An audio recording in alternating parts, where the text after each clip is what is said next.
A una amiga, professora d'institut, que li agrada molt la seva feina i cuida molt els alumnes, em va fer una pregunta, em va dir, un alumne meu m'ha dit que vol ser soldat, que vol ser militar.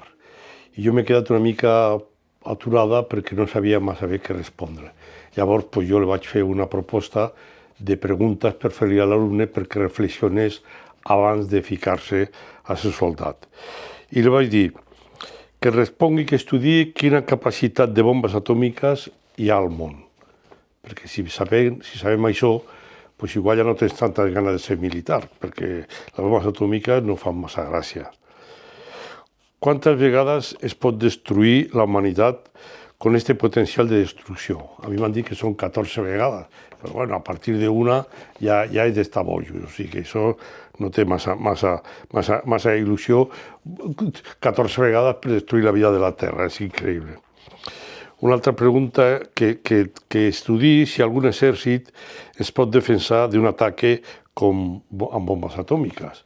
Llavors, clar, si els exèrcits no es poden defensar, per què volem un exèrcit? Si tenim tantes bombes atòmiques, ja no cal cap exèrcit.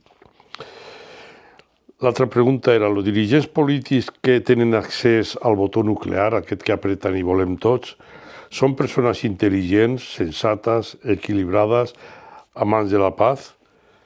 Ja veiem que el que hi ha pel món manant no són com per estar massa tranquils i que cada un tingui el botó nuclear és una amenaça realment molt perillosa, molt pitjor que la capacitat per fer la pau.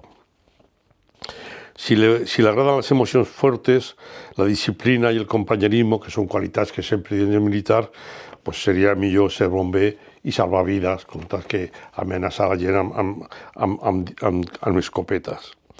Tots són interrogants. Jo penso que els interrogants són una forma d'aprendre i d'avançar també.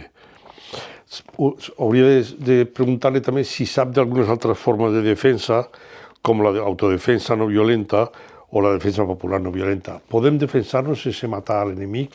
Això és una bona pregunta. És una pregunta que cal una bona resposta. La meva resposta és, la humanitat anem en un tren en marxa cap a un precipici. Anem tots en aquest tren, ricos i pobres, blancs i negres, homes i dones, listos i tontos, tots anem en aquest tren. Quantes més armes fabriquem i més soldats, més de prisa va el tren cap al precipici.